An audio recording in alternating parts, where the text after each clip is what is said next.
സാങ്കേതികമായി അത് ശരി തന്നെയാണ്. പക്ഷേ അത് കോൺഗ്രസിന് അവകാശപ്പെട്ടതാണ്. ഈ വാസ്തവത്തിൽ കോൺഗ്രസിന്റെ വോട്ടുകൾ ഇല്ലായിരുന്നെങ്കിൽ ശ്രീ MS കുമാർ നേരത്തെ ശ്രീ ജ്യോതികുമാർ പറഞ്ഞതുപോലെ ശ്രീ കുമാർ പറയുന്നത് ഞാൻ കരുതുന്നില്ല. അതായത് സർക്കാരിന്റെ ഒരു അവരുടെ പരാജയം ഉണ്ടായാലും പിന്നീട് അന്വേഷിക്കാമെന്ന് ശ്രീ കുമാർ പറയുന്നത് ഞാൻ കരുതുന്നില്ല. ഇതിലേക്ക് പോകുന്നതിന് ഒറ്റ കാര്യം അദ്ദേഹം പറഞ്ഞത് ശരി, ഞങ്ങൾ കാരണമാണ് തോറ്റ് BJP ജയിച്ചെന്ന് ഇരിക്കട്ടെ, അങ്ങയുടെ വാദത്തിന് വേണ്ടി ഒറ്റ ചോദ്യം ഞാൻ മുമ്പേ ആനത്തലത്തിനോട് ചോദിച്ചാണ്. പാലക്കാട് നിങ്ങളുടെ സ്ഥാനാർത്ഥിയായിരുന്നു NN കൃഷ്ണദാസ്, തെരഞ്ഞെടുക്കപ്പെട്ട പാലക്കാട് തന്നെയുള്ള MP ആയിരുന്നു. ആ നിയോജക മണ്ഡലത്തിൽ ഷാഫി പറമ്പിലിന് കഴിഞ്ഞ പ്രാവശ്യം 2011 കിട്ടിയ വോട്ട് 47,641 ഇപ്പോൾ ഷാഫി പറമ്പിലിന് 57,559 വോട്ട് കിട്ടിയിട്ടുണ്ട്. ഞങ്ങളുടെ വോട്ട് കുറഞ്ഞില്ലല്ലോ. അവിടെ കഴിഞ്ഞ പ്രാവശ്യം BJPക്ക് ഉണ്ടായിരുന്ന 22,317 വോട്ടാണ്. അവിടെ 40,076 വോട്ട് BJP കിട്ടിയിരിക്കുന്നു. അപ്പൊ നിങ്ങൾ കൊടുത്താണെന്ന് നിങ്ങൾ പറഞ്ഞാൽ ഇടതുപക്ഷത്തിന് വോട്ട് കൂടിയിട്ടുണ്ടാവും. ഇടതുപക്ഷത്തിന് വോട്ട് കൂടിയിട്ടില്ല, ഇടതുപക്ഷത്തിന് വോട്ട് കുറഞ്ഞിട്ടേ ഉള്ളൂ. കാടടച്ച് വെടിവെക്കരുത്. ഞാൻ പോയോ കഴിഞ്ഞ പാർലമെന്റ് തെരഞ്ഞെടുപ്പിന് CPM-നോ ഇടതുപക്ഷ ജനാധിപത്യ മുന്നണിക്കോ കിട്ടിയ വോട്ട് കംപ്ലീറ്റ് പോയോ? നമ്മുടെ നിയോജക മണ്ഡലത്തിലെ പോലെ അവിടെ പാലക്കാട് NN കൃഷ്ണദാസിനെ പോലെ CPM-ന്റെ പ്രമുഖനായ ഒരു നേതാവിനെ മത്സരിപ്പിച്ചിട്ട് അവിടെ കഴിഞ്ഞ പ്രാവശ്യം KK ദിവാകരന് കിട്ടിയ വോട്ടിനേക്കാൾ കുറവാണ് വോട്ട്. അതായത് ശ്രീ ജ്യോതികുമാർ പറഞ്ഞു വരുന്നത് പാലക്കാട് LDF-ന്റെ വോട്ട് ഷാഫിക്ക് കിട്ടിയെന്നാണോ? ഷാഫിക്ക് കിട്ടിയെന്നല്ല, ഞാൻ തിരിച്ചു ചോദിക്കണം. ഞാൻ ആർക്കും കൊടുത്തു?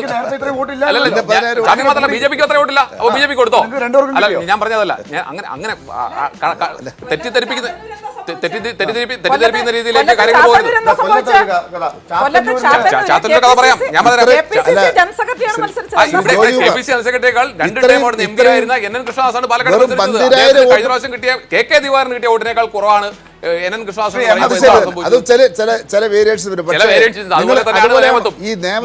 നേമത്ത് കഴിഞ്ഞ പാർലമെന്റ് തിരുവനന്തപുരം പാർലമെന്റ് നിയമമണ്ഡലത്തിലെ 4 അസംബ്ലി മണ്ഡലങ്ങളിൽ BJP 2ാം സ്ഥാനത്തായിരുന്നു. അന്നും പാർലമെന്റ് ജയിച്ചത് കോൺഗ്രസ് തന്നെയാണ്. അന്ന് നിങ്ങൾ 3ാം സ്ഥാനത്തേ പോയുള്ളൂ. ശ്രീ ജ്യോതികുമാർ, ഈ നേമത്തെ കണക്കും പാലക്കാട്ടെ കണക്കും ഒരിക്കലും നമുക്ക് ഒരുപോലെ എടുക്കാൻ പറ്റില്ല. കാരണം അത് 10-12,000 വോട്ടേ ഉള്ളൂ V സുരേന്ദ്രൻപിള്ളയ്ക്ക്. UDF-ന് നാണക്കേടാണ്. കെട്ടിവെച്ച കാശ് പോകുമായിരുന്നു, ഒന്ന് ശ്രദ്ധിച്ചില്ലായിരുന്നെങ്കിൽ. കോൺഗ്രസിന്റെ ഒരു നല്ല കാൻഡിഡേറ്റിനെ നിർത്താൻ പോലും തയ്യാറായില്ല. കോൺഗ്രസ് നഷ്ടപ്പെട്ടത് CPM നിർത്തായിട്ടാണോ? ശ്രീ MS കുമാർ, ഞാൻ നേരത്തെ ചോദിച്ചത് ശ്രീ MS കുമാർ, അതായത് നിങ്ങളും ഒരു ഇൻട്രോസ്പെക്ഷൻ നടത്തേണ്ടതാണ്. ശ്രീ ജ്യോതികുമാർ ഇൻട്രോസ്പെക്ഷൻ നടത്തുന്നതിന് പകരം അദ്ദേഹം ഇപ്പോൾ ഈ 1-ാം മണിക്കൂറിൽ, പരാജയത്തിന്റെ ആദ്യ മണിക്കൂറിൽ അദ്ദേഹം കണക്കെടുത്ത് വെച്ച് പാലക്കാട്ട് ഒറ്റ കണക്കിലാണ് നിൽക്കുന്നത്. പാലക്കാട് മാത്രമല്ല, വട്ടിയൂർക്കാവിൽ TNC MP ആയിരുന്നു. അദ്ദേഹത്തിന് അവർക്ക് പകരം വന്നാണ് ഇദ്ദേഹം. അവരെ ഇപ്പൊ നിർത്തി 3ാം സ്ഥാനത്താക്കി CPM. 3ാം സ്ഥാനത്താക്കി.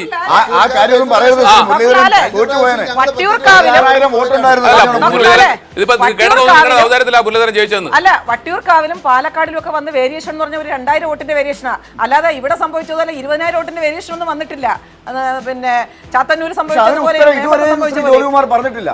അല്ല, ഷാഹിദ് ഞാൻ മറുപടി പറയാൻ ആഗ്രഹിക്കില്ല, അതുകൊണ്ടാണ് പറഞ്ഞാൽ ഞാൻ കൂടുതൽ പറയേണ്ടി വരും. ഈ 2 കൂട്ടരും അറിയുന്നില്ല അവരുടെ പറയാനില്ല, അതുകൊണ്ടാണ് ഒരുപാടുണ്ട്. ഏതെങ്കിലും ഒരു ഭാഗത്തുനിന്ന് വരുന്ന വോട്ടുകൾ മാത്രമൊന്നുമല്ല BJP ഒരു പുതിയ ശക്തിയായി വളർന്നുകൊണ്ടിരിക്കുമ്പോൾ സ്വാഭാവികമായിട്ടും ഈ 2 കൂട്ടരിൽ നിന്ന് വോട്ട് വന്നാലേ ഞങ്ങൾക്ക് വോട്ട് കൂടൂ.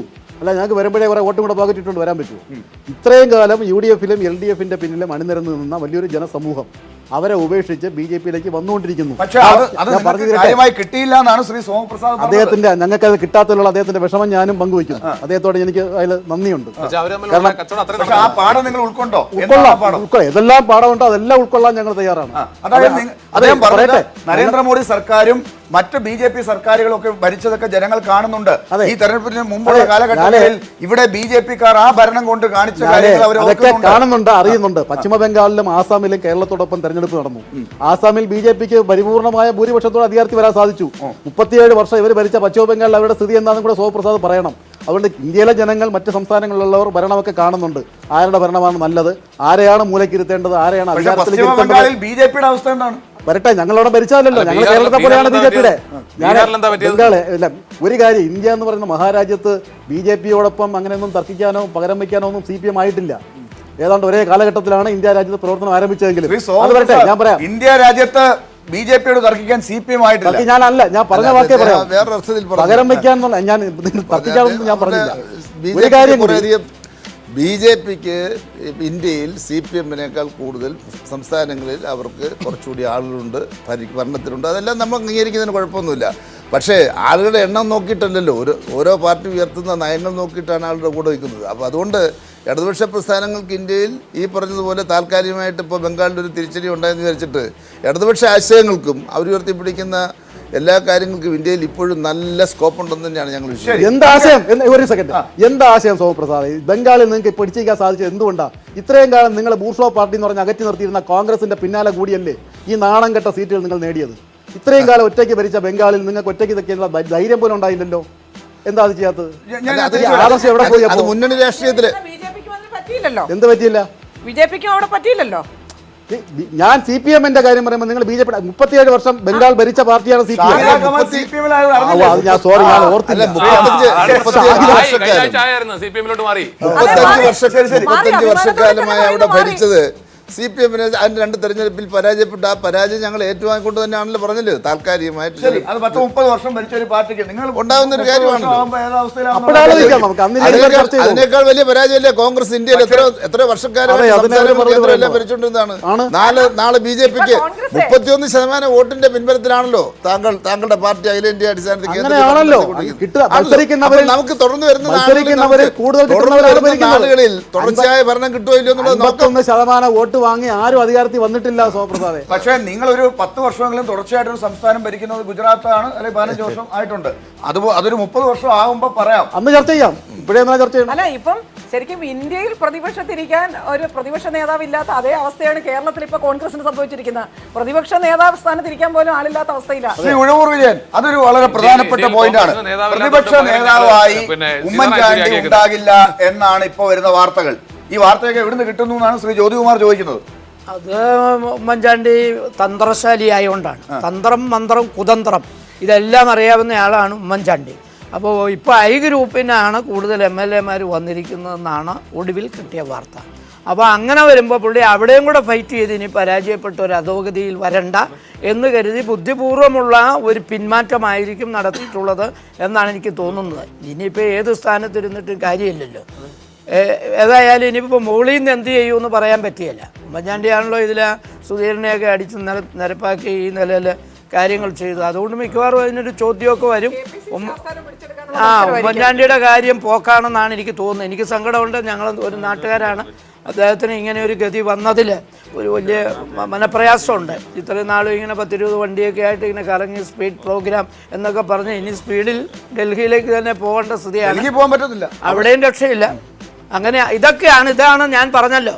ഞാൻ പണ്ടൊരു വലിയ ദൈവവിശ്വാസി അല്ലായിരുന്നു. ഇപ്പൊ കടുത്ത ദൈവവിശ്വാസിയായി മാറിയിരിക്കുകയാണ്. ഇവർക്കിട്ടൊക്കെ ഇങ്ങനെയൊക്കെ കിട്ടുമ്പോൾ ഉണ്ടാകുന്ന ഒരു ഇത് വെച്ചാണ് പറയുന്നല്ല, വേറെ വിരോധം കൊണ്ടല്ല. അതുകൊണ്ടാണ് VS പറഞ്ഞത് ഇവരെല്ലാം നരകത്തിൽ പോകാനാണ് സാധ്യത. പോകും തീർച്ചയായിട്ടും. ഈ ബാബു ഉൾപ്പെടെ, ബാബു ഇപ്പോൾ തോക്കുകയും ചെയ്തു. ഇനിയിപ്പോൾ നരകത്തിൽ പോയി എണ്ണയിലൊക്കെ ഇട്ട് വറക്കുക, അങ്ങനെ പല നടപടിക്രമങ്ങൾ അവിടെയുണ്ട്. അതെല്ലാം സഹിക്കേണ്ടതായിട്ട് വരും. ശ്രീ മുരുകൻ നേരത്തെ ഒരു കാര്യം പറഞ്ഞു, അതാണ് ഈ പ്രതിപക്ഷ നേതാവിൻ്റെ കാര്യം ഓർമ്മയിലേക്ക് വരാൻ കാരണം. ഈ കോൺഗ്രസും മുസ്ലിം ലീഗുമായിട്ട് ഒരു 3 സീറ്റിന് വ്യത്യാസമേ ഉള്ളൂ. ഒരു 80 സീറ്റ് മത്സരിച്ചിട്ടാണ് 21 സീറ്റിൽ കോൺഗ്രസ് നിൽക്കുന്നത്. മറ്റേത് ഒരു 25 സീറ്റ് മത്സരിച്ചിട്ട് 18 കിട്ടി. അപ്പോൾ ആ നിലയ്ക്ക് പ്രതിപക്ഷ നേതൃസ്ഥാനം വേണമെങ്കിൽ കുഞ്ഞാലിക്കുട്ടിയെ ഏൽപ്പിക്കാമെന്നാണ്. അങ്ങനെ ഒരു അന്വേഷണം ഉണ്ടോ, മുൻകാലങ്ങളിൽ നടന്നിട്ടുണ്ടെന്ന്? ചിലപ്പോൾ അവർ ഈ പഞ്ചായത്ത് പോലെ ടേം വെക്കാൻ സാധ്യതയുണ്ട്. പകുതിക്കാലം കുഞ്ഞാലിക്കുട്ടി, പകുതിക്കാലം രമേശ് ചെന്നിത്തലയോ രമേശായിരിക്കുമല്ലോ ഇപ്പോൾ ശ്രമിക്കുന്ന ആൾ. അപ്പോൾ അങ്ങനെ വേണമെങ്കിൽ ടേം വെച്ച് പോകുന്നതിന് കുഴപ്പമില്ല. ഞങ്ങൾക്ക് അതിന് വിരോധമില്ല. ഇപ്പോൾ ആര് വന്നാലും ഞങ്ങളെ സംബന്ധിച്ചോളാം. പെട്ടെന്നൊരു ഇടവേളയിലേക്ക് പോകേണ്ടതുണ്ട്. ഈ പ്രതിപക്ഷ നേതാവിന്റെ കാര്യത്തിൽ ആരെങ്കിലും ഘടകകക്ഷികൾ ഒരു ക്ലെയിമുമായി വന്നാൽ അതിന് മുൻപ് ചരിത്രമുണ്ട് എന്നാണ് ചർച്ചയിലൂടെ പറഞ്ഞു വെക്കുന്നത്. ആരുടെ പ്രചരണ വാക്യമാണ് ജനങ്ങൾ കേട്ടത്? LDF വരും, എല്ലാം ശരിയാകും. അതാണോ UDF വരണം ഭരണ തുടർച്ചയ്ക്കായി? അങ്ങനെയല്ലേ ശ്രീ ജ്യോതികുമാർ? അതാണോ വാചകം? അതോ വഴിമുട്ടിയ കേരളത്തിന് വഴികാട്ടാൻ BJP? ജനങ്ങൾ കേട്ടത് ഏതാണെന്ന് വ്യക്തമാണ്. ശ്രീ ഉഴവൂർ വിജയൻ, എന്താണ് ഇപ്പൊ തോന്നുന്നത്? വരും, എല്ലാം ശരിയാകും എന്നാണ് ഞങ്ങൾ പറഞ്ഞത്. അപ്പോൾ UDF പോയി, ഇനി എല്ലാം ശരിയായിക്കോളും. ഒരു പ്രശ്നമില്ല. അതാണ് രണ്ട് മുദ്രാവാക്യം തമ്മിൽ. വരുന്നതിന് മുമ്പ് വാക്ക് മാറിയാ അതാണ് UDF പോയി. ഇനിയിപ്പോൾ ഞങ്ങൾക്ക് അങ്ങനെ ശരിയായിക്കൊള്ളുന്നല്ല, നിങ്ങൾ ശരിയാക്കാന്ന് കേട്ടിരിക്കുക. അല്ലല്ല, ഇപ്പൊ ഇനി കാര്യങ്ങൾ ശരിയായിട്ട് നടന്നോളും. നിങ്ങൾ എന്തൊക്കെയാണ് ശരിയാക്കാന്ന് പറഞ്ഞത്? ഞങ്ങളുടെ നാട്ടിലെ ജനങ്ങൾക്ക് ഗുണമുള്ള പല കാര്യങ്ങളും ചെയ്യാൻ മാനിഫെസ്റ്റോയിൽ പറഞ്ഞിട്ടുണ്ട്. LDF ഒരു വാക്ക് സ്വന്നാൽ അത് 100 വാക്ക് സ്വന്തമാകും. അതാണ് ഞങ്ങളുടെ ഇന്നലെ മുതൽ കണ്ടു തുടങ്ങി. നോമിനേഷൻ കൊടുത്തിട്ട് വീട്ടിൽ പോയി കിടന്ന് ഉറങ്ങിയാലും ജയിക്കുന്നതാണ് ഈ ധർമ്മടം മണ്ഡലം LDF-ന്. ആ മണ്ഡലത്തിൽ ഇന്നലെ ഇലക്ഷൻ ദിവസം കാണിച്ച അതിക്രമം നമ്മൾ ഇന്ന് പത്രങ്ങളിലൊക്കെ കണ്ടല്ലോ. ആൾറെഡി അതിന്റെ ആവശ്യം ഉണ്ടായിരുന്നില്ല. ശരി, ഇപ്പൊ 36,000 വോട്ടോ മറ്റോ പിണറായി വിജയന് ഭൂരിപക്ഷം ഉണ്ട്. അതൊരു പക്ഷേ ഒരു 2,000-3,000 കുറവായിരിക്കും. എന്നാലും ഈ പണി ചെയ്യണ്ടായിരുന്നു. പിന്നെ വേറൊന്ന്, ഞങ്ങളുടെ 2 ബൂത്ത് ഏജന്റുമാർ തളിപ്പറമ്പിലാണെന്ന് തോന്നുന്നു. 2 ബൂത്ത് ശരി, ഞാൻ 2 ബൂത്ത് ഏജന്റുമാരെ ഞങ്ങൾ പൊതുപ്രവർത്തനം അവസാനിപ്പിക്കുന്നവരെ ബലാത്കാരമായിട്ട് എഴുതി വായിപ്പിച്ചിട്ട് അങ്ങനെയാണ് ബൂത്തിന്റെ പുറത്ത് വിട്ടിരിക്കുന്നത്. അപ്പം എല്ലാം ശരിയാക്കുന്നത് ഇന്നലെ മുതൽ തുടങ്ങിയെന്ന് പറയും. അല്ല, ഇപ്പോഴും സംസ്ഥാനം ഭരിക്കുന്നത് ഇല്ലല്ല ശ്രീ ജ്യോതികുമാർ, ഇപ്പോഴും സംസ്ഥാനം ഭരിക്കുന്നത് ഉമ്മൻചാണ്ടിയാണ്. രാജിവെച്ചിട്ടില്ല. അതുകൊണ്ട് ഈ ഇന്നലെ വരെ നടന്ന കാര്യത്തിന്റെ ഉത്തരവാദിത്തം ആർക്കാണ്? അല്ല, അങ്ങനെ പറഞ്ഞ വഴിയായിരിക്കും. ഇലക്ഷൻ നടക്കുമ്പോൾ അങ്ങനെയാണെങ്കിൽ പിന്നെ ജി സുധാകരൻ ഒളിച്ചു നോക്കിയതിന്റെ ഉത്തരവാദിത്തം ഉമ്മൻചാണ്ടി പറയണമെന്നാണ് പറയുന്നത്. തീർച്ചയായിട്ടും അത് എന്താ സംഭവിച്ചത് ജനങ്ങളോട് പറയണം. അങ്ങനെയാണോ? എന്താണ് സംഭവിച്ചത് എന്നുള്ളത് ജനങ്ങൾക്ക് അറിയണം. CPM-ന്റെ ഒരു ഏറ്റവും മുതിർന്ന നേതാവ് മുഖ്യമന്ത്രിയാവാൻ സാധ്യതയുള്ള ഒരാളുടെ വോട്ടിൽ പോലും വിശ്വാസമില്ലാത്ത CPM സെക്രട്ടേറിയറ്റ് മെമ്പർ സംസ്ഥാനത്ത് എന്ത് നടന്നാലും ഒരു സർക്കാർ ഇവിടെ ഉണ്ടെങ്കിൽ അത് ജനങ്ങളോട് വിശദീകരിക്കണം. ആ കാര്യം അറിയില്ലെങ്കിൽ പഠിച്ചിട്ടെങ്കിലും പറയണം. അതാണ് സംസ്ഥാനത്തെ സർക്കാരിന്റെ ഉത്തരവാദിത്വം. ഞാൻ ചോദിക്കുന്ന ഒറ്റ കാര്യം, CPM-ന്റെ മുതിർന്ന നേതാവ് മുഖ്യമന്ത്രിയാകുമെന്ന് കരുതപ്പെടുന്ന ഒരാളുടെ വോട്ടിനെ സംബന്ധിച്ച് തർക്കമുള്ളതുകൊണ്ട്, സംശയമുള്ളതുകൊണ്ട് CPM-ന്റെ ഒരു സംസ്ഥാന സെക്രട്ടേറിയറ്റ് മെമ്പർ എത്തി നോക്കുന്നതിനകത്ത് പോലീസ് ഇടപെടണമെന്നാണോ പറയുന്നത്? അങ്ങനെയാണെങ്കിൽ എന്നിട്ട് പറഞ്ഞ ദേശാഭിമാനി പോലും സംരക്ഷിച്ചില്ലെന്നാ പറഞ്ഞത്. അല്ല മിസ്റ്റർ ജ്യോതികുമാർ, അതെ, ദേശാഭിമാനി പോലും സംരക്ഷിച്ചില്ല എന്ന് ഞാനല്ല പറഞ്ഞേ. ജി സുധാകരൻ പറഞ്ഞതായി മാതൃഭൂമിയിലും മറ്റു മാധ്യമങ്ങളിലും വാർത്ത വന്നു. ജി സുധാകരൻ അങ്ങനെ പറഞ്ഞതായിട്ട് മാതൃഭൂമിയിലും മറ്റു മാധ്യമങ്ങളിലും വാർത്ത വന്നു. ഞാൻ അംഗീകരിക്കുന്നു. പക്ഷേ യഥാർത്ഥത്തിൽ എന്താണ് നടന്നതെന്നുള്ളതിനെ സംബന്ധിച്ച് CPIM-ഉം അതോടൊപ്പം തന്നെ ജി സുധാകരൻ അവിടുത്തെ സ്ഥാനാർത്ഥിയും വളരെ കൃത്യമായി പറഞ്ഞിട്ടുണ്ട്. അത് പറഞ്ഞിട്ടുണ്ടല്ലോ. അതെന്താ നിങ്ങൾ മനസ്സിലാക്കാത്തത്? എന്തുകൊണ്ടാണ് നിങ്ങൾ മുഖവിലേക്ക് എടുക്കാത്തത്? ഈ ഫോട്ടോയുമായി ബന്ധപ്പെട്ട് ഫോട്ടോ എടുക്കുന്നതിൽ ക്യാമറയ്ക്ക് സ്വാഭാവികമായിട്ട് പലതരത്തിലുള്ള കള്ളക്കളിയും കാണിക്കാമെന്നുള്ളത് നമുക്ക് എത്രയോ പ്രാവശ്യം നമ്മൾ മനസ്സിലാക്കിയിട്ടുള്ളതാണ്. ഞാൻ ചെറിയ ഉദാഹരണം പറയുകയാണ്. ഇപ്പോൾ നമ്മുടെ ബോംബെയിലെ മറ്റേ തീവ്രവാദി ആക്രമണം നടന്നു. ആ തീവ്രവാദി ആക്രമണം നടക്കുന്ന സമയത്ത് അതിൽ കൊല ചെയ്യപ്പെട്ട നമ്മുടെ ബാംഗ്ലൂരിലുള്ള മറ്റേ എന്താണ് അയാളുടെ പേര് ഞാൻ പറഞ്ഞല്ലോ, അദ്ദേഹത്തിൻ്റെ വീട്ടിലെ മറ്റേ പിന്നെ VS എന്ന് പോയതുമായി ബന്ധപ്പെട്ടൊരു ഒരു പട്ടിയും ഇങ്ങോട്ട് കിടക്കേണ്ടതില്ല എന്ന് പറഞ്ഞിട്ടുള്ളൊരു സ്റ്റേറ്റ്മെൻറ്റ് വന്നു. 2 ദിവസക്കാലം VS പറഞ്ഞതിനെ സംബന്ധിച്ച് വളരെ തെറ്റായിട്ടുള്ള രൂപത്തിലല്ലേ ഇവിടെ പ്രചരണം നടന്നത്. ഏറ്റവും അവസാനം 3ാമത്തെ ദിവസം ഒരു ചോദ്യത്തിന് മറുപടിയായിട്ട് ബഹുമാനപ്പെട്ട VS-നോട് ഒരു പത്രക്കാരൻ ചോദിക്കുകയാണ്, പിന്നെ ഈ വീട്ടിലേക്ക് ഇങ്ങനെയുള്ള ഒരാൾ കടന്നു വരേണ്ടതില്ല, പട്ടി എന്നുള്ള വാക്ക് പ്രയോഗിച്ചുകൊണ്ട് തന്നെ പറയുകയാണ്, ഒരു നായ ഇങ്ങോട്ട് കടന്നു വരേണ്ടതില്ല എന്ന് അദ്ദേഹത്തിൻ്റെ മരിച്ച ആളുടെ പിതാവ് പറഞ്ഞിട്ടുണ്ടല്ലോ എന്നുള്ള ചോദ്യം പത്രക്കാർ ചോദിച്ചപ്പോൾ ആ പത്രക്കാർ ചോദിച്ച ചോദ്യത്തിലെ പട്ടി എന്ന് പറയുന്ന പ്രയോഗം അല്ലെങ്കിൽ നായ എന്ന് പറയുന്ന പ്രയോഗം അദ്ദേഹം എടുത്ത് ആവർത്തിക്കുക മാത്രമാണ് ചെയ്തത്. സൂര്യൻ എവിടെ ഉദിക്കുന്നു എന്നുള്ള ചോദ്യത്തിന് സൂര്യൻ കിഴക്ക് ഉദിക്കുന്നു. ആ കിഴക്കെന്ന് പറയുന്ന വാക്ക് മാത്രമാണ് ഉത്തരവായിട്ട് വരുന്നത്. മറ്റു 2 ചോദ്യത്തിലുള്ളതുപോലെ അതുപോലെ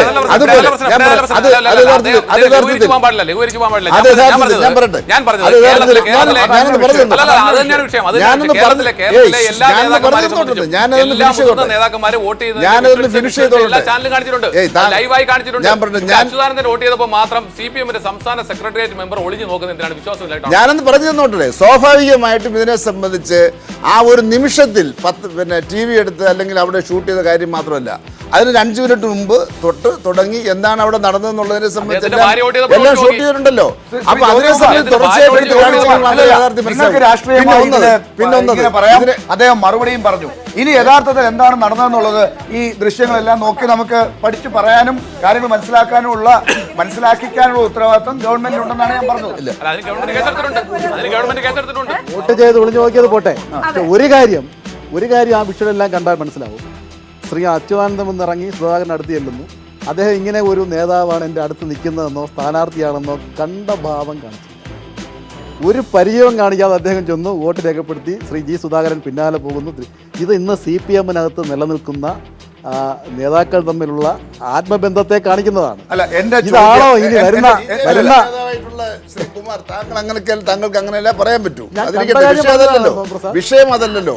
അവിടെ ഒളിച്ചു നോക്കി എന്ന് പറയുന്ന പ്രശ്നത്തിൽ യഥാർത്ഥത്തിൽ പരാതിപ്പെടേണ്ട ആളൊന്ന് ശ്രീ വി എസ് അതുകൊണ്ടെങ്കിൽ സഹ വി എസിന്റെ ഭാര്യയാണ്. സ്വാഭാവികമായിട്ടും അവിടെ ജി സുധാകരൻ വളരെ വ്യക്തമായി പറഞ്ഞിട്ടുണ്ട്, ഇതിനെ സംബന്ധിച്ചുള്ള നിയമമൊക്കെ എനിക്ക് നന്നായിട്ട് അറിയാം, അങ്ങനെ നോക്കാൻ പാടില്ല, നോക്കുന്നത് നിയമവിരുദ്ധമായ ഒരു കാര്യമാണ്, ഞാൻ ചെയ്യത്തില്ല എന്നുള്ള കാര്യം വളരെ കൃത്യമായിട്ട് ഒരു സെക്കൻഡിൽ എടുത്ത ഒരു ഫോട്ടോ എടുത്തു വെച്ചിട്ടുണ്ട് ആ പ്രശ്നത്തിൽ വിധി എഴുതാൻ പാടില്ല.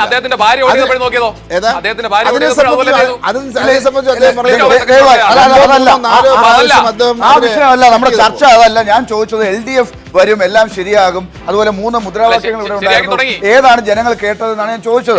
പക്ഷെ ഇനിയിപ്പോ ഈ കാര്യത്തെ കുറിച്ച് ഞാൻ പറയട്ടെ, ഈ കാര്യത്തിൽ ഒരു വോട്ടർ ആരെയെങ്കിലും കൂടെ കൊണ്ടുപോയി അയാൾക്കൊന്ന് സഹായിക്കണമെന്ന് പറഞ്ഞിട്ടുണ്ടെങ്കിൽ ആ സഹായം കൊടുക്കാനുള്ള ഉത്തരവാദിത്വം ഇലക്ഷൻ കമ്മീഷനുണ്ട്.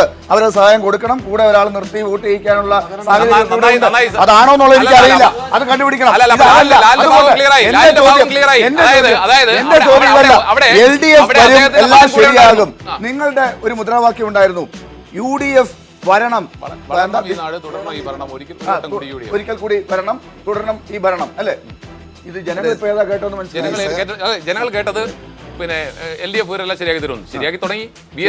BS തന്നെ ശരിയാക്കി തുടങ്ങി. പോളിംഗ് ബൂത്തിൽ ഇരുന്ന ഏജന്റുമാരെ ശരിയാക്കി തുടങ്ങി, കള്ളവോട്ട് ചെയ്ത് തുടങ്ങി. പിന്നെ ധർമ്മടത്ത് തുടങ്ങി കഴിഞ്ഞു. 2 ദിവസം കൊണ്ട് വോട്ടിംഗ് കഴിഞ്ഞപ്പോൾ മുതൽ 2 ദിവസം കൊണ്ട് തന്നെ തുടങ്ങി കഴിഞ്ഞു പണി. 2 ദിവസം കൊണ്ട് പണി തുടങ്ങി കഴിഞ്ഞു. ശരി, അങ്ങനെയാണെങ്കിൽ ആറന്മുളയിലും ഈ ഇലക്ഷൻ കമ്മീഷന്റെ ഒരു പരാതി ഉണ്ട്, അവിടെ എടുത്തിട്ടുണ്ട്. അവിടെ ഈ UDFന്റെ പോസ്റ്റൽ ഓഫീസർ ചെയ്താണ്, അയാൾക്കെതിരെ ആക്ഷൻ എടുത്തല്ലോ. അങ്ങനെ പിന്നെ അല്ലാതെ എങ്ങനെ പറ്റും? പൈസ കൊടുത്തതിനെ കുറിച്ചുള്ളത് എവിടെയാണ്? CP മുഹമ്മദ് കേസെടുത്തല്ലോ. കേസെടുത്ത് അന്വേഷിക്കല്ലേ? റിസൾട്ട് വരട്ടെ. അത് പറയുമ്പോൾ പോലും പൈസ കൊടുക്കുന്നതിനെ ഒരു വ്യക്തതയില്ല. എന്നിട്ട് പോലും ഒരു ആരോപണം വന്നപ്പോ കേസെടുത്തു. അല്ലല്ല, ജി സുധാകരന്റെ കാര്യത്തിൽ നിങ്ങൾ കേസെടുത്തു. പക്ഷേ ക്ലിയർ കട്ട് കേസാണ്. ഒരു സെക്കൻഡ് എനിക്ക് 1 മിനിറ്റ് മതി. ഒന്ന്, VS അച്യുതാനന്ദനെ പോലുള്ള ഒരു സമുന്നതനായിട്ടുള്ള നേതാവ് ഇടതുപക്ഷ ജനാധിപത്യ മുന്നണിക്ക് അല്ലാതെ വേറെ മാറി വോട്ട് ചെയ്യുമെന്ന് ആരെങ്കിലും ധരിച്ചാൽ അവർക്ക് ബോധമുണ്ടോ?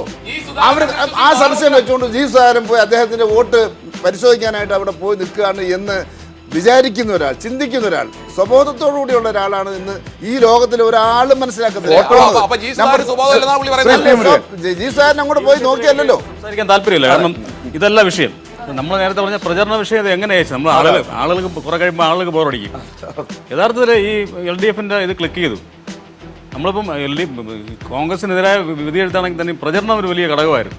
കേരളത്തിൽ ഏറ്റവും നല്ല പ്രചരണം നടന്നത് LDFനായിരുന്നു. നമുക്കറിയാം, ട്രെയിനിലും റെയിൽവേ സ്റ്റേഷനിലും ഉൾപ്പെടെയുള്ള അത്. അപ്പോൾ പ്രചരണത്തിന്റെ വിഷയം കൊണ്ട് മാത്രമല്ലല്ലോ അധികാരത്തിൽ വരും. പക്ഷേ മുമ്പില്ലാത്ത രീതിയിൽ LDF അത്തരത്തിലൊരു പ്രൊഫഷണൽ സമീപനം എടുത്തത് വളരെ ഗുണം ചെയ്തു എന്നാണ്. തീർച്ചയായിട്ടും പ്രൊഫഷണൽ സമീപനമായിരുന്നു അത്. വളരെ പ്രൊഫഷണലായിട്ട് സമീപനമായിരുന്നു. BJPയുടെ പ്രചരണം അതിനേക്കാൾ മികച്ചു നിന്നു. പക്ഷേ അതിനകത്തൊരു ഈ പറഞ്ഞ ഞാൻ ഇപ്പോഴും പറയുന്നത് ഒരു നെഗറ്റീവ് വശം അതിനകത്ത് വന്നു. നെഗറ്റീവ് വശം മുരുകൻ പറഞ്ഞാൽ ഇനി മേലാൽ ശ്രദ്ധിക്കും. ഞാൻ പറയാം, ഞാൻ ഒരു കാര്യം പറയാം. ന്യൂനപക്ഷങ്ങൾ വളരെ ഔദാര്യത്തോടു കൂടിയാണ് ശ്രീ MS കുമാർ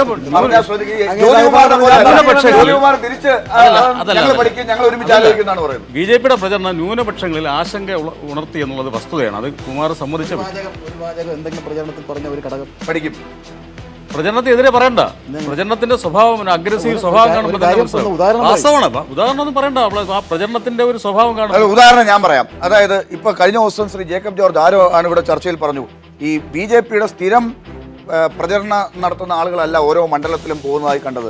RSSന്റെ ഒരു വളരെ മിലിറ്റന്റ് സ്വഭാവമുള്ള ഈ കയ്യിലൊക്കെ ചരടൊക്കെ കെട്ടി അല്ലെങ്കിൽ വേറെ രീതിയിൽ തോക്കുണ്ടായിരുന്നോ എന്ന് എനിക്കറിഞ്ഞൂടാ. ഞാൻ അങ്ങനെ ആരെയും കണ്ടില്ല. പക്ഷെ ആളുകൾക്ക് അങ്ങനെ ഒരു ഫീൽ ഉണ്ടായി എന്നാണ്. വെള്ളാപ്പള്ളിയുടെ കൂടെയാണ് തോക്കുണ്ടായിരുന്നു. അദ്ദേഹം പോയ എത്ര ബൂത്തിൽ പോകും? അദ്ദേഹം എല്ലാ സ്ഥലത്തും പോയി പ്രസംഗിച്ചില്ലേ? ഹെലികോപ്റ്ററിൽ വരെ പോയി പ്രസംഗിച്ചു. അപ്പൊ കാരണം ഒന്നതാണ്. ശ്രീ ഉഴവൂർ വിജയം പറയാം. രണ്ടാമത്തെ എന്താ? ഒരു കാര്യം, പ്രചരണത്തിന്റെ സ്വഭാവം വെച്ചിട്ട് ഞാൻ ഒരു ഉദാഹരണം പറയാം. ഈ സാധാരണ ഒരു കൊടി കെട്ടാനായിട്ട് ചെറിയ കമ്പ് മതി. പക്ഷെ പല കൊടികളും RSSന്റെ പല BJPയുടെ പല കൊടികളും ദണ്ഡുകളായിരുന്നു. ഒരു ഉത്തരേന്ത്യൻ അതല്ല ഞാൻ പറഞ്ഞ അത് വോട്ട് ചെയ്തല്ല പറഞ്ഞ അത് ന്യൂനപക്ഷങ്ങളിൽ ഒരു ആശങ്ക ഉണ്ടാക്കിയിട്ടുള്ള വസ്തുത. ആശങ്ക ഉണ്ടാക്കിപ്പിക്കാൻ ശ്രമിച്ചിരുന്നു ന്യൂനപക്ഷങ്ങളിൽ ആശങ്ക. വലിയ അളവ് പ്രസ്താവനയും കൂടെ കൂട്ടി വായിച്ചപ്പോൾ മുഖ്യമന്ത്രിയുടെ പ്രസ്താവന അത് അത് കൂട്ടി വായിച്ചപ്പോൾ- ഷാഹിദ കമാൽ കുറച്ച് നേരമായിട്ട് പറയുന്നുണ്ട്. മുഖ്യമന്ത്രിയുടെ പ്രസ്താവന എന്തായിരുന്നു എന്നുള്ളതിന്റെ ഒരു സൂചന നമുക്ക് കൊടുക്കാൻ പറ്റും എന്നാണ് എനിക്ക് തോന്നുന്നത്. നമുക്കതിപ്പോ ഒന്ന് കാണാം. കേരളത്തിൽ BJP ശക്തമായി മത്സരിക്കുന്ന മണ്ഡലങ്ങളിലെല്ലാം UDF-ആയിട്ടാണ് മത്സരം. അവിടെ മാർക്സിസ്റ്റ് പാർട്ടി 3-ാം സ്ഥാനത്താണ്. ഒരു സെക്കൻഡ്, പ്രസംഗിച്ചത് കുട്ടനാട്ടിലെ പ്രസംഗമാണ്. അതെ. അവിടെ മൂന്നാമത് പോയി UDF. UDF മൂന്നാമത് പോയി. ഒരു യാഥാർത്ഥ്യ ബോധവും ഇല്ലാതെ കുട്ടനാട്ടിൽ പോയി ഇത് അരുവിക്കരയിൽ ഒന്ന് ക്ലിക്ക് ചെയ്തു എന്നുള്ളത് ശരിയാണ്. അത് വെച്ചുകൊണ്ട് കേരളം മുഴുവൻ ഇത് ക്ലിക്കാക്കാമെന്ന് നോക്കിയപ്പോൾ കുട്ടനാട്ടിൽ എന്താ പറ്റിയത്? മൂന്നാമത് പോയത് ആര്? കേരളത്തിന്റെ മുഖ്യമന്ത്രി പറയുന്നത് കുട്ടനാടിൽ നിന്നും കുട്ടനാടത്തെ കാര്യം മാത്രമല്ല പറഞ്ഞത്, സംസ്ഥാനത്ത് നടക്കുന്ന കാര്യങ്ങളെ കുറിച്ചാണ് പറഞ്ഞത്. സംസ്ഥാനത്ത് നടക്കുന്ന കാര്യങ്ങളെ കുറിച്ച് എന്താ പറഞ്ഞത്? സംസ്ഥാനത്ത് നടക്കുന്ന കാര്യങ്ങളെ കുറിച്ച് എന്താ പറഞ്ഞത്? കൃത്യമായി സംസ്ഥാനത്ത് നടക്കുന്ന കാര്യങ്ങളെക്കുറിച്ച് നിങ്ങൾ പറഞ്ഞപ്പോൾ കൃത്യമായി കാണിച്ചു. അദ്ദേഹം എന്താ പറഞ്ഞത്? BJP ശക്തമായി മത്സര രംഗത്തുള്ള സ്ഥലത്ത് BJPയും കോൺഗ്രസ് തമ്മിലാണ് മത്സരം. അവിടെ CPM മൂന്നാമതാണ്. വട്ടിയൂർക്കാവിൽ ആ സംഭവിച്ചത് എന്തുകൊണ്ട് കുട്ടനാട്ടിൽ പറഞ്ഞു എന്നുള്ളത് വളരെ പ്രസക്തമാണ്. കുട്ടനാട്ടിലെ BJDS വളരെ ശക്തമായ മത്സരം ഉണ്ടാക്കുന്നു എന്ന് ഒരുപക്ഷെ അവർ കുട്ടനാട്ടിൽ ജയിച്ചു വന്നേക്കുന്നുള്ള ഒരു പ്രചരണം ഉണ്ടായിരുന്നു. അപ്പൊ സ്വാഭാവികമായിട്ട് അവിടെ ഈ അരുവിക്കര കാണിച്ച അതേ നമ്പറാണ് കാണിച്ചത്, അതേ പരിപാടിയാണ് കാണിച്ചത്. LDF-ന് വോട്ട് ചെയ്യാൻ സാധ്യതയുള്ള ന്യൂനപക്ഷങ്ങളുടെ വോട്ട് UDF-ന് കിട്ടണം എന്നുള്ളതായിരുന്നു ഉദ്ദേശം. ഇത് മഞ്ചേശ്വരത്തും അല്ലെങ്കിൽ നേമത്തുള്ള കാര്യം പറഞ്ഞിരുന്നുവെങ്കിൽ ഒരുപക്ഷെ വിശ്വസിച്ചേനെ. മഞ്ചേശ്വരത്ത് CPM എത്രാം സ്ഥാനത്താണ്? മുഖ്യമന്ത്രി പറഞ്ഞത്. ഞാൻ പറഞ്ഞത് മഞ്ചേശ്വരത്തെ കാര്യമല്ല പറഞ്ഞത്. അല്ല, മുഖ്യമന്ത്രി സംസ്ഥാനത്തെ മുഴുവൻ കാര്യമാണ് പറഞ്ഞത്. സംസ്ഥാനത്തെ മുഴുവൻ കാര്യം സംസ്ഥാനത്തെ മുഴുവൻ കാര്യം എങ്ങനെയായിരുന്നോ? സംസ്ഥാനത്തെ മുഴുവൻ തീർച്ചയായിട്ടും അതിന് കുട്ടനാട്ടിലെ പ്രത്യേകമായ ഒരു സാഹചര്യം കണ്ടിട്ട് പറഞ്ഞത് എന്ന് പറയുന്ന BDJS-ന്റെ സ്ഥാനാർത്ഥി വിജയിക്കുമെന്ന് ഒരു പ്രഖ്യാപനം നടത്തുന്നത് വഴി അവിടുത്തെ മതന്യൂനപക്ഷങ്ങളുടെ വോട്ട് UDF-ന് കരസ്ഥമാക്കാൻ നടത്തിയ ഒരു രാഷ്ട്രീയ കാർഡായിരുന്നു. പക്ഷെ ആ കാർഡ് തിരിച്ചടിച്ചു. അത് കേരളത്തിൽ മൊത്തം ഞാൻ നേരത്തെ സൂചിപ്പിച്ചതുപോലെ 5 വർഷം കേരളത്തിലിരുന്നൊരു മുഖ്യമന്ത്രി അധികാരത്തിലിരുന്നു കൊണ്ട് BJP-ക്ക് ഇവിടെ വളരാനുള്ള വെള്ളവും വളവും കൊടുത്ത് വളർത്തി എന്ന ഒരു പ്രചാരണം അതായത് ഒരിക്കൽ ചക്ക വീണപ്പം മുയല് ചത്തു എന്ന് കരുതി എപ്പോഴും അങ്ങനെ ആയില്ല എന്നുള്ളതാണ്. അതാണ് സത്യം. അതാണ് സത്യം. എന്താ സംശയിക്കുന്നത്? ഇന്ന് തന്നെ വെള്ളാപ്പള്ളി നിലപാട് മാറ്റിയിട്ടുണ്ട്. ഞാനൊരു ചാനലിൽ കണ്ടു. അതിപ്പോ LDF അങ്ങനെ വന്നു, അത് മതന്യൂനപക്ഷങ്ങളുടെ വോട്ട് കൊടുത്തു. അത് പുള്ളി നേരത്തെ തന്നെ പറഞ്ഞിരുന്നല്ലോ ഞാൻ അവസരവാദിയാണെന്നുള്ളത്. അതിപ്പോ 100% തെളിയിക്കത്തക്ക നിലയല്ല. ഇനി ഇങ്ങോട്ട് വന്ന് ഞങ്ങളുടെ അടുത്ത് ക്ഷമ പറയുമോന്ന് അറിയാൻ മേല. ക്ഷമ പറഞ്ഞാലും വേണ്ട, അത് വേറെ കാര്യം. അപ്പോ പുള്ളി ഏതായാലും BJP-യെ കൈവിടാനാണ് സാധ്യത എന്നാണ് എനിക്ക് ലാസ്റ്റ് ഞാൻ നിങ്ങൾ വെള്ളാപ്പള്ളിയെ കൈവിടുവോ? എന്താണ് നടക്കാൻ പോകുന്നത്? അതിനെക്കുറിച്ച് ഞങ്ങൾ ആലോചിച്ചിട്ടില്ല. ഇനി വിടവൂർ വിജയന് വല്ല ഇൻഫർമേഷൻ അല്ല എനിക്ക് കിട്ടി. ഇന്ന് ഞാൻ ജനം TV-യിൽ ഇരിക്കുമ്പോ വെള്ളാപ്പള്ളി ജനം ഇവരുടെ TV തന്നെ ഇരിക്കുമ്പോ അപ്പൊ വെള്ളാപ്പള്ളി BJP ഒന്ന് കൈവിട്ടതായിട്ടാണ് എനിക്ക് തോന്നിയത്. അപ്പൊ അതുകൊണ്ട് ആ ഹെലികോപ്റ്റർ തിരിച്ചു കൊടുത്ത് പുള്ളി മാപ്പ് പറയുക ചെയ്യേണ്ടത്. ഹെലികോപ്റ്റർ അതിപ്പോ ഒരെണ്ണം പോട്ടെന്ന് വെച്ചാലും കുഴപ്പമില്ല. ഹെലികോപ്റ്റർ എന്നാലും അത് കളയേണ്ട ഈ ഹെലികോപ്റ്ററിന്റെ പേര് പറയരുത്. ഇപ്പൊ ഏതായാലും അദ്ദേഹത്തിന് നിലത്തൂടെ നടക്കാൻ പറ്റിയല്ല, ഹെലികോപ്റ്റർ സ്ഥിരമായി വേണം. വീട്ടുകാരെയും ആടെ കോഴി പട്ടി എല്ലാം കൂടെ കയറ്റിക്കൊണ്ട് പോവുകയും ചെയ്യാം. MS കുമാർ, ഇത് വളരെ തമാശയിലാണ് അദ്ദേഹം പറഞ്ഞതെങ്കിലും ഒരു മറുപടി ആവശ്യമാണ്. എന്തിനു മറുപടി? ഞങ്ങൾ നല്ല ഉറച്ചു നിൽക്കുന്ന 2 സഖ്യകക്ഷികളാണ് NDA സഖ്യത്തിൽ. പക്ഷെ വെള്ളാപ്പള്ളി അങ്ങനെ ഉറച്ചു നിൽക്കുന്നില്ല. അത് നോക്കാം നമുക്ക്. അദ്ദേഹം ഞങ്ങളോട് പറയട്ടെ, വിജയനോട് പറഞ്ഞു ഞങ്ങളുടെ കൂടെ നിർത്താം, ഇങ്ങോട്ട് വന്നാൽ ഞങ്ങൾ പിടിക്കത്തില്ല. അപ്പൊ അതാണ് നിങ്ങളുടെ നിങ്ങൾ കാര്യം ചെയ്യേ. നിങ്ങൾ അറിയാതെ നിങ്ങളുടെ സ്ഥാനാർത്ഥിയായി വിജയിച്ച ഒരാളുണ്ട് പൂഞ്ഞാറ്. അങ്ങേരെ കാര്യത്തിൽ ആദ്യം തീരുമാനം എടുക്കും. നിങ്ങൾ LDF സ്ഥാനാർത്ഥി അല്ല എന്ന് പറഞ്ഞു. പുള്ളി ആദ്യമേ പറഞ്ഞു ഞാനാണ് ഇവിടുത്തെ LDF സ്ഥാനാർത്ഥി എന്ന്. അത് തെളിയിച്ചു. അത് LDF കൺവീനർ വൈക്കം വിശ്വൻ തെരഞ്ഞെടുപ്പിന്റെ വോട്ടെണ്ണുന്നതിന്റെ തലേ ദിവസം തന്നെ വ്യക്തമാക്കിയിട്ടുണ്ട് പൂഞ്ഞാറിലെ സ്ഥാനാർത്ഥിയുടെ കാര്യം. ഒരു കാര്യം, വെള്ളാപ്പള്ളിക്ക് തെരഞ്ഞെടുപ്പിന്റെ വോട്ടെണ്ണി നോക്കുമ്പോൾ അവസാനം മിച്ചം വന്നത് ഹെലികോപ്റ്ററിൽ സഞ്ചാരം മാത്രമാണ് കുടുംബസമേതം. അത് അദ്ദേഹത്തിന് BJP-യുടെ സഹായത്തിൻ്റെ ഒന്നും ആവശ്യമില്ല. അല്ലാതെ തന്നെ സ്വന്തം നിലയ്ക്ക് വേണമെങ്കിൽ ഒരു ഹെലികോപ്റ്റർ വാങ്ങാനും സഞ്ചരിക്കാനും ഒക്കെ ശേഷിയുള്ള ആളാണ് വെള്ളാപ്പള്ളി. അതൊഴിച്ചാൽ അദ്ദേഹത്തിന് ഗുണം കിട്ടിയിട്ടില്ല, അദ്ദേഹത്തിന്റെ പാർട്ടിക്കാർക്ക് ആർക്കും. അതായത് MP രാജേഷ് പറഞ്ഞു വരുന്നത് ഈ ഹെലികോപ്റ്ററൊക്കെ കൊടുത്ത് ഈ കരിമ്പൂച്ചുകളെയും കൂടെ നിർത്തി അദ്ദേഹത്തെ ഒന്ന് പൂട്ടിയിട്ടിരിക്കുകയായിരുന്നു എന്നാണോ? വിദഗ്ധമായി പറ്റിച്ചു. അദ്ദേഹത്തിന് കയറുമ്പോ പോലും തോക്കുമായിട്ട് നിൽക്കുകയായിരുന്നു പട്ടാളക്കാര്. ഈ പത്രാസ് എല്ലാം കണ്ടിട്ട് അറിയാമല്ലോ.